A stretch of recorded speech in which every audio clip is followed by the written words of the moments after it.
Hey guys, welcome back and happy Saturday. All right, guys, so I know that I keep on saying we're not going to be working today, but you can't stop us over here at Up and Adam, especially with the Adams family, and we have a lot going on, so we have to keep working. I hope you guys are having a beautiful weekend so far. Drink some mimosas and make some memories, but we're talking today in this video about something a little bit more serious. Now, we know this past week, Real Housewives of Orange County alum this is sad. Elizabeth Lynn Vargas, alleged assailant, has been charged with 8 felonies after threatening to kill her.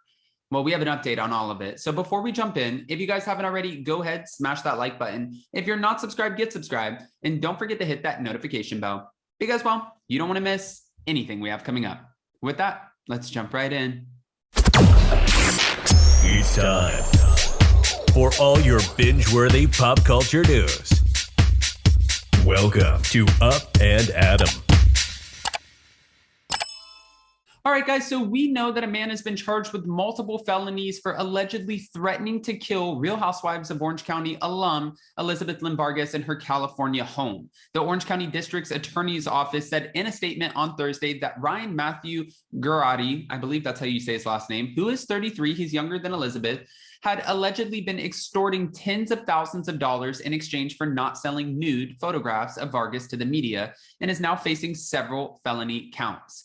Apparently, this man, Ryan, was charged with extortion by force or threat, assault with a firearm, criminal threats, corporal injury on a spouse or cohabitant, grossly negligent discharge of a firearm and firearm by a felon, and he was also charged with 2 misdemeanor. Why am I saying misdemeanor? Because it's Saturday. Was charged with 2 misdemeanor counts of possession of a controlled substance. Newport Beach police arrested him on Tuesday after he went to Elizabeth Lynn Vargas' home and allegedly pointed a gun at the reality star with whom he had a romantic relationship. He threatened to kill her for refusing to give him any more money. Okay. He is also accused of punching Elizabeth in the face. This guy, what a loser. A felony domestic violence complaint was filed Thursday in Orange County, where he is now scheduled to be arraigned. Now, since he already had 3 prior strikes on his record, under California's 3 strikes law, state law prohibits a judge from offering him probation, and this is according to the authorities. It was said, there are some members of our society who are so violent that they cannot live amongst the rest of us. Orange County District Attorney Todd Spitzer said in a statement, California's 3 strikes law was designed to protect law-abiding residents from being subjected to a never-ending campaign of violence by individuals who have no respect for the law and no respect for human life. Thankfully, the Newport Beach Police Department prevented serious harm from coming to this woman, and the Orange County District's Attorney Office will do everything it can to prevent this violent criminal from being able to harm anyone else. Now, we're hearing that he's facing a maximum sentence of 75 years and 4 months to life in prison if convicted on all charges. Wow. Okay, this is obviously a huge deal. And I was watching some other people, different platforms, people send me DMs all the time where they're like, Adam, have you seen this? Have you seen this? And I was like, yes, I was traveling from Los Angeles. I didn't really want to record this in my studio.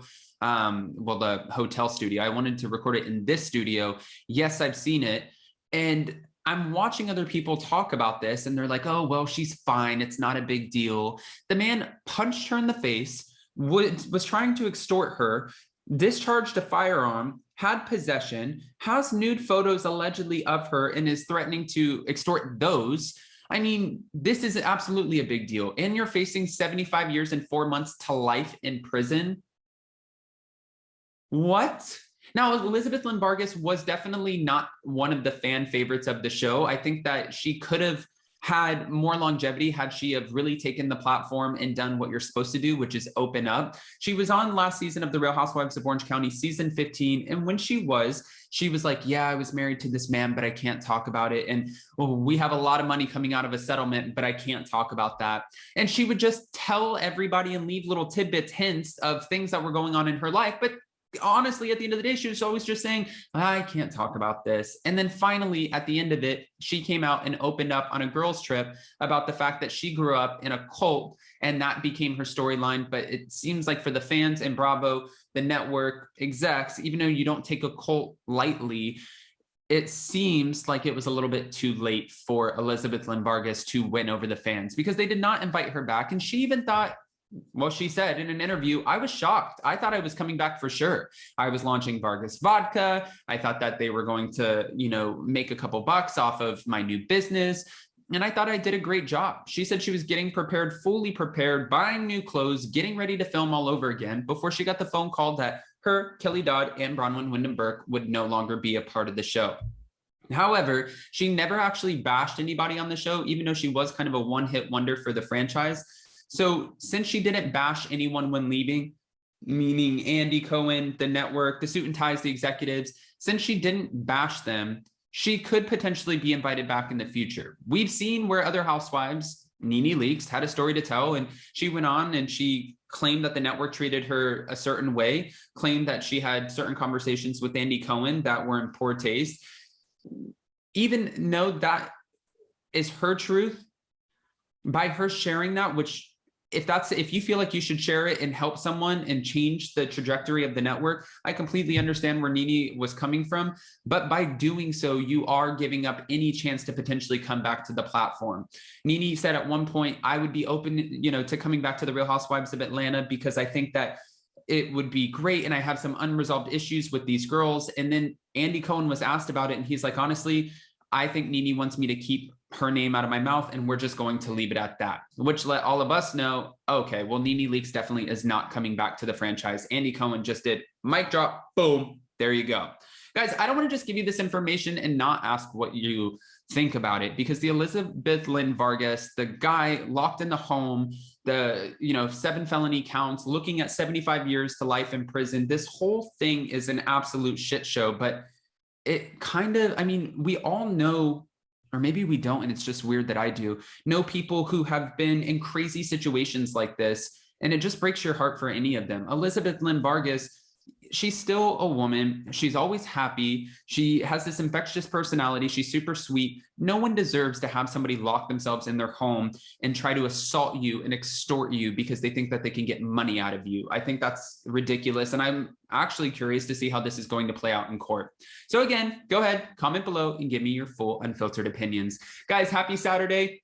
If you haven't already, make sure you go to spillingtealive.com. Go to spillingtealive.com so you can buy the tickets for April to come see Zach and I live in Nashville, New York, and Los Angeles. We're kicking it off on April 7th in LA. Already sold out of all of the VIP tickets, and we have extended the ticketing. So hopefully you can, not extending like by time wise, but we've actually added more tickets because the venue approved it, which is incredible. But hopefully you guys buy your tickets, because it's not just the show, it's the after party, it's the people who are joining us, it's our openers, it's the music, it's the format. It's going to be one hell of an experience, and I can't wait. I love you guys. Go have a mimosa, relax, take the day. We're going to go see Pops. I'll post a photo on the community tab, and we'll see you so very soon. Bye, guys.